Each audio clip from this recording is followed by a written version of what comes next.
All right, and of course, this is where we are going to invite you and welcome you to the Business Forum. Of course, we're joined by your host, Sandrine Rattan. Sandrine, good afternoon to you. Good afternoon, Sir Charles. Good afternoon, Trinidad and Tobago, and to our listeners on the World Wide Web. Special greetings to our international counterparts at the ILO in Geneva who are tuned into the program at this time. This afternoon, we'll be discussing some of the major projects being facilitated by the ILO, particularly in the context of the current economic scenario. We'll also be discussing the issue of decent work for all, which is receiving a lot of attention from the ILO at this time. And my guest is Mr. Stephen Persey, who is Director of the Policy Integration Department and Senior Advisor to the Director General of the ILO. But before joining Mr. Persey online, I'd like to share his profile with our listeners. In Mr. Persey's current capacity, he has worked closely with the international financial institutions and the UN system, and is a regular participant with the ILO Director General in the meetings of the International Monetary and Finance and the Development Committee of both the IMF and the World Bank. Amongst the range of issues he has worked on are international policy coherence, measuring decent work and the impact of globalization on poverty reduction and the decent work, multinational enterprises and social policy, freedom of association and the right to bargain collectively, sustainable development and trade and investment issues. Most recently, he was a member of the senior team responsible for preparing the Global Jobs Pact, which you'll hear about more in the program, adopted by the June 2009 International Labour Conference. There you have it, listeners. We now go straight online to Mr. Persey. Mr. Persey, welcome to the Business Forum. You're live on Power 102 FM in Trinidad and Tobago. Good afternoon. Good afternoon to you all. Good. Mr. Persey, the ILO accomplishes its work through three main bodies. The first is the International Labour Conference, the second, the governing body, and the third, the International Labour Office. Can you elaborate for our listeners on the interconnectivity of these three bodies? Sure. Yes. The International Labour Conference is the big annual meeting that we have of all our member states. We are, in fact, a United Nations organization. We're part of the UN system, and we have 183 member states. So every June, they come together for a little over 2 weeks here in Geneva. And that's the top policy setting body of the organization. What you might not know is that unlike other parts of the United Nations, the member states are not represented just by government. At the ILO, the countries each have 4 seats, yes, and the government gets 2 of them. The employers' organization gets 1, and the trade unions gets 1. So when you hear people talk about the ILO and its tripartism, yes, that's what they mean. They mean that states have this tripartite representation, so you get all the 3 major players in the world of work. Okay. So the conference is 183 member states. Every 3 years, they get together to elect the governing body, yes, which meets more frequently. It meets in November, March, and briefly again in June. And it's the sort of the smaller executive body. Yes. Again, interestingly, the way it's elected is a bit different, and it makes for a different dynamic in our organization to other ones. The 3 parts of the organization meet in separate electoral colleges. Okay. So the governments get together and they elect 28 member states. Then the employers elect 14 representatives for them on the governing body, and the workers do the same for their 14. So we have a governing body of 54, which is split evenly between the governments and then on the other side, the trade unions and the employers. Okay. The governing body, as I say, that meets more regularly. It prepares the program, the budget, and it has a series of committees which look at what's going on in various aspects of the policy around the world of work. But it also elects the head of the Secretariat, the Director General of the office, for a 5-year term of office. Dr. Juan Somavilla from Chile is our Director General, and he's now just starting his third 5-year term.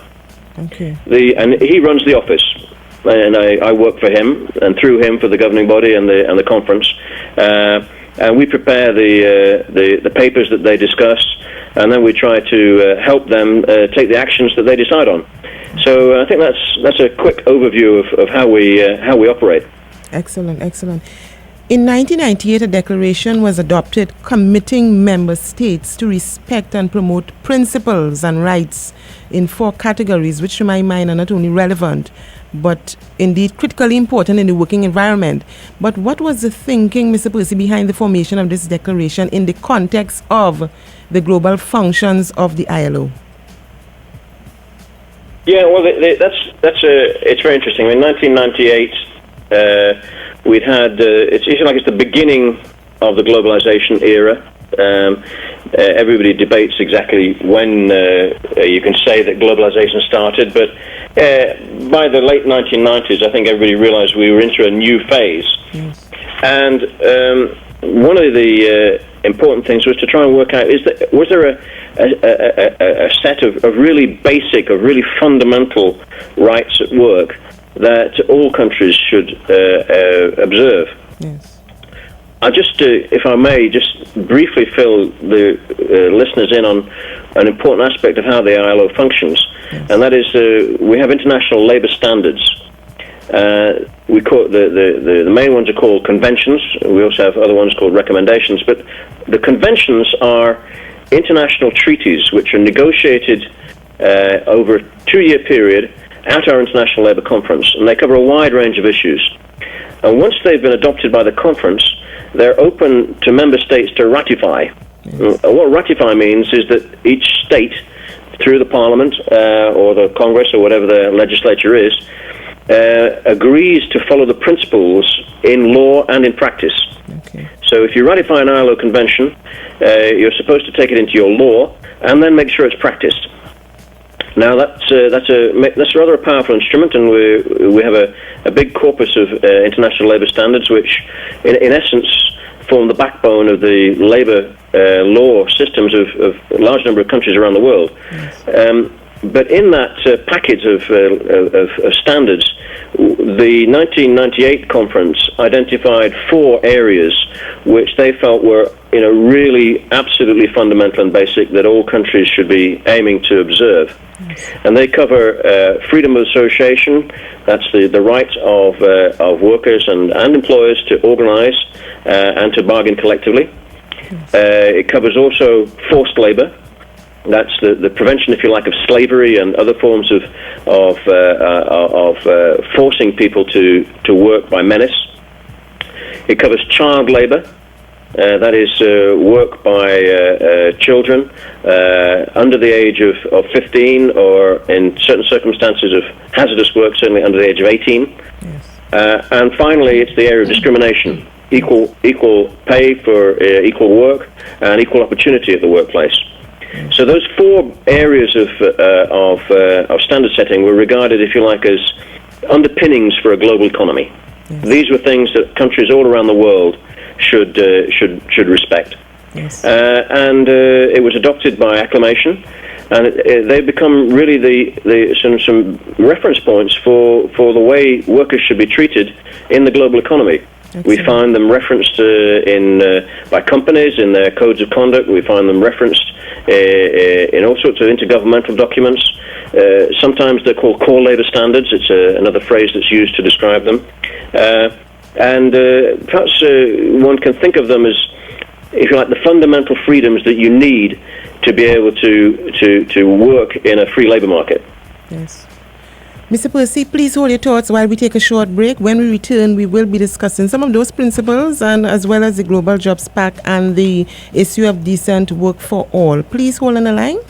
All right, and of course, the Business Forum is being brought to you by Venture Capital Incentive Program, and you're hearing it here only on Power 102 FM. Welcome back to the Business Forum. If you are now joining us, my guest is Mr. Stephen Persey, who is the Director of Policy Integration Department and Senior Advisor to the Director General of the ILO in Geneva. Mr. Persey, welcome back. Thank you. Yep. Yes. Pleased to be with you. Yes. One of the 4 principles treats with the issue of the elimination of forced or compulsory labor. which relates to situations or circumstances where threats of one kind or another are imposed upon workers. What has been the response from organizations, Mr. Persey, regarding the implementation of this principle? Well, I think, there's almost nowhere in the world where people will defend the idea of forced labor. So the really big problem is that it's hidden. And the governments and the employers and the trade unions really have to dig it out, because it's regarded very widely by all societies around the world as something that nobody's proud of. Now, the hard reality is that something over 12 million people, women and men and some children, are in a forced labor situation. That was a figure that we calculated a few years ago. I must say we're worried that in the current crisis it may be increasing. People are very desperate and can find themselves caught up with human trafficking, which is one of the forms of forced labor, or find themselves perhaps taking on big debts, which they then and they effectively then become bonded laborers working to pay off a debt which has such a high interest rate that it always gets bigger, it never gets smaller. Yes. And these forms of forced labor are very worrisome. They need to be eliminated, and we have major programs going around the world. I have to say there's two aspects to it. Perhaps one is, if you like, an aspect of underdevelopment and poverty, where in rural areas you have the remnants of a form of forced labor which has passed away in most countries. And then you also have those sort of modern forms of slavery. We should recognize that more than half of the people who are suffering in forced labor are women and girls, and a very large part of that are women and girls who've been forced into the sex trade in one way or another.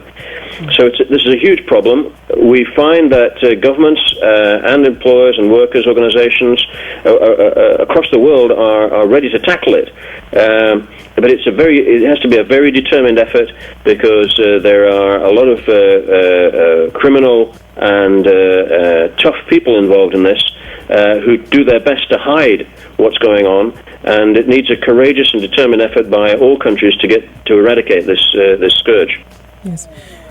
I know Mr. Persey alluded to the fact that the problem is indeed a huge one, and the oversight must be a lot for the ILO. But in terms of collective effort within other countries, what kind of organization do you all have in place in terms of managing the problem?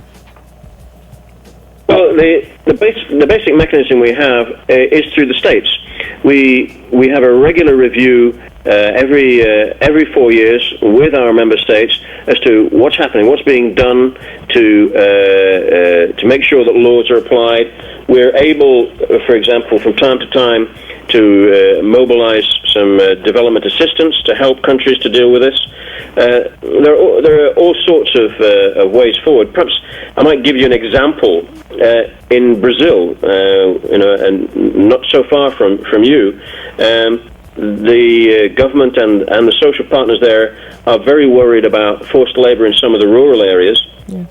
And they set up a mobile inspection unit, which literally drops by helicopter onto some of the far distant ranches where they feel that there's a danger that people are being held against their will and forced to work in order to essentially liberate them. And this has had a big impact. The Amazon area in particular is a huge area, and some very remote areas with some very remote parts where this practice can get hidden. And in Brazil, they went to the extent of developing this mobile unit, which literally drops in on potential offenders. Yes, yes. The other principle, Mr. Persey, which I know is of much concern to nations worldwide, is that of the effective abolition of child labor. Now, given its importance, what is the main approach used by the ILO to address this issue? Well, again, perhaps the most important thing is to pull back the curtain on this and expose the practice. Again, what we need to recognise now is that nearly all countries around the world, and I can think of almost no exceptions, would like to get rid of this practice of child labour. Yes. It's something that you need to have a multi-pronged approach at. Certainly, part of the cause of this, a big part, is family poverty. Yes. Development strategies which focus on improving family incomes is a very important part of it. Closely connected to that is the availability of school places. We need to have better school places, places where parents want to send their children, places where the kids are able to learn, and the families have enough resources to get the school clothing, to buy the pens and pencils if they need them for schooling. And finally, of course, there is the legal angle. Yes. It's important to have laws which prevent the employment of children and to have them enforced. Yes. But again, what the ILO is trying to do on the enforcement side is not to punish the children themselves. What we need to do is, where we find child labour, is to set up programs which can get them back into some sort of schooling. Kids that have been working from an early age usually need a slightly different and new form of schooling, in which they're probably learning some work skills alongside the typical 3 R's. Yes. And that's a really important aspect of this, because just finding an employer, forcing them to stop their employment of child labour and then leaving the kids adrift probably doesn't solve anything. We really need to find ways for those children to get into some schooling and to get a decent start in life. One of the saddest things of all, of course, is that today's child labourers are nearly always the daughters and sons of parents who are child labourers, and maybe generations back. Yes, yes. Huge problem. Mr. Persey, I'd like us now to shift our attention to some critical projects which are both work in progress and upcoming, to specifically treat with the global financial situation. A major initiative is the Global Jobs Pact, aimed at addressing the social and employment impact of the international financial and economic crisis. Could you expand on this for us, please? Sure. The International Labour Conference in June last year, people were coming from all over the world, from the governments and the employers and trade unions, and everywhere very worried about increasing job losses, firms having to stop hiring, thus increases in unemployment, youth unemployment, big demands on family budgets, wage cuts, and the prospect that this could linger on for a long time. I think one of our major concerns is that now that we begin to see some sort of bottoming out of the crisis in some countries, we may catch a little bit of sense that it's all over. Yes. Well, for working people, especially people who've lost their jobs, it could linger on for a long time. We know from past financial crises that it can take 4 or 5 years for the labour market to recover. Yes. And what the Global Jobs Pact is aiming to do is to try to make sure we have a much faster recovery in employment than we would otherwise.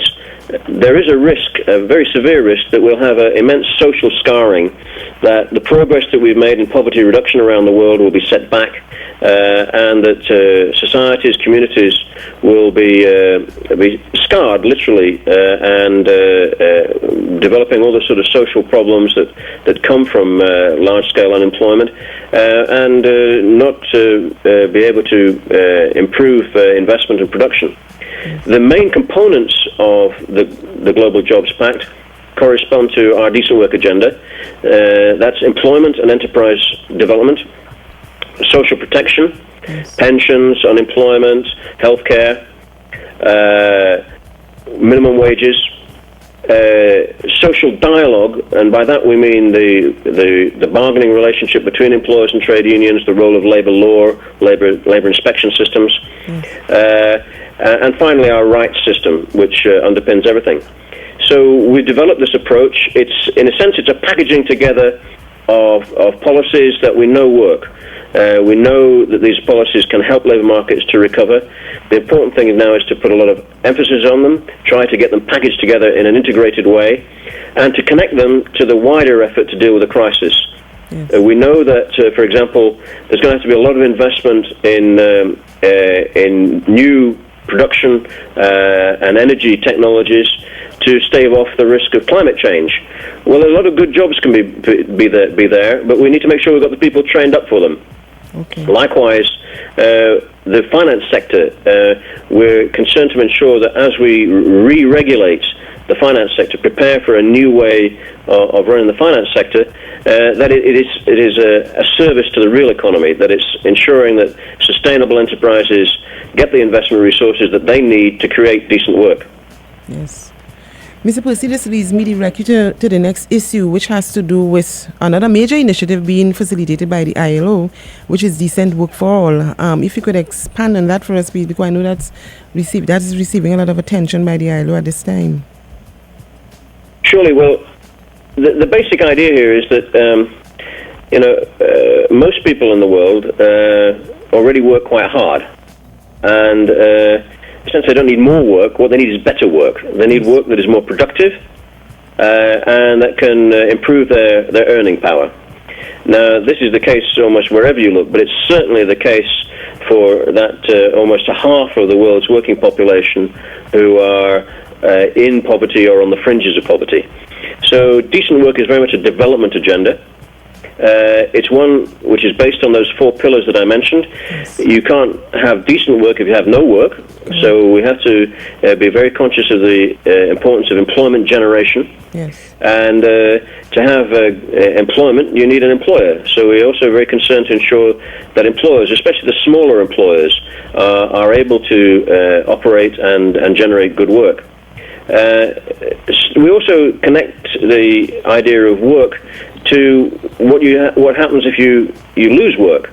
The need for some sort of social insurance systems which protects you against the big risks in life of sickness or unemployment, and also prepare you for old age when you may not be able to work, to ensure that as working families are able to provide for their children.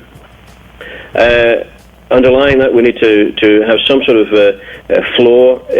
We say a global initiative might be a basic social protection floor, which would provide a minimum pension, minimum health care, a support for children at work, and some sort of unemployment support, particularly for rural workers who are often spend half of the year struggling to make ends meet.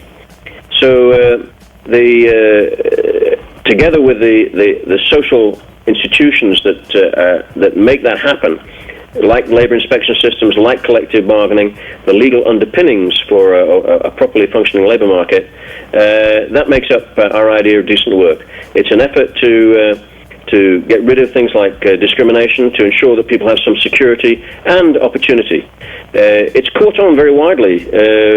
More and more we find government leaders talking about not just about employment, but about the importance of decent work, of productive work that recognises the dignity of working people. Yes. And because the issue of decent work, Mr. Persey, is very broad-based, I suspect it will be really work in progress. That cannot end in a real sense. Well, I think you're right there. And this may be something that never ends. Yes. But we can always get better. And yes. I think that's the important thing, is that we're setting a floor here, but maybe there's no ceiling. And the goals that we have are to improve the conditions for people. I think somebody who's perhaps pulling a rickshaw in Dakar in Bangladesh has an idea of what they think they could realistically aspire to in terms of better working conditions, just as a computer programmer in Seattle in the States could as well. So yes, it's always going to be work in progress. The important thing is to measure how much progress you're making. Correct. Mr. Persey, unfortunately, we are approaching the end of our interview, and if you could just wrap up with some closing comments for us. Well, I think it's very interesting that in the Caribbean area, in your area, the worries about this jobs crisis are very acute. You have many people working abroad who are perhaps not able to earn as much and send as much home, and you have people working in the region whose earnings from tourism or other export industries are declining. So clearly solutions for Trinidad and for the Caribbean region very much depend on being part of a global effort. Correct. And that's what the ILO is for. We feel like we like to think we have our feet firmly on the ground in the circumstances in each country, but that we're able, by bringing people together, to convene people for good discussions, for finding agreements on ways forward, that we can actually find global solutions to a global problem.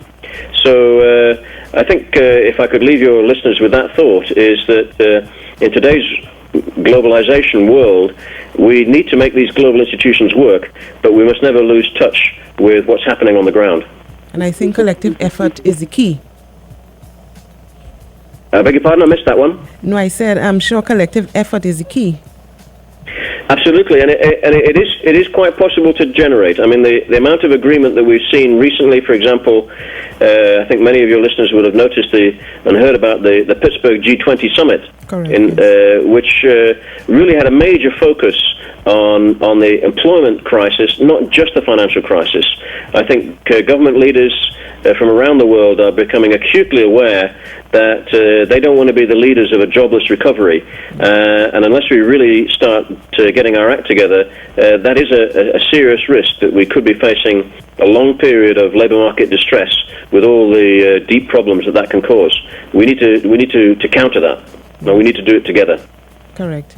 Mr. Persey, it was indeed a great pleasure having you on the Business Forum here in Trinidad and Tobago on our shores. Thank you for sharing so much. We could have discussed some more, but maybe at another time. And again, we thank you. We keep in touch. It's likewise a privilege to be talking to you. And here in Geneva, it's getting dark and cold. And I must admit, I'm thinking that I would like to be in Trinidad. Okay. Thank you. There you have it, listeners. Mr. Stephen Persey, who is the Director of Policy Integration Department and a Senior Advisor to the Director General of the ILO out there in Geneva, Switzerland, sharing with us the major projects which are being facilitated by the ILO at this time, particularly to treat with the global financial situation. Thank you for listening. Until next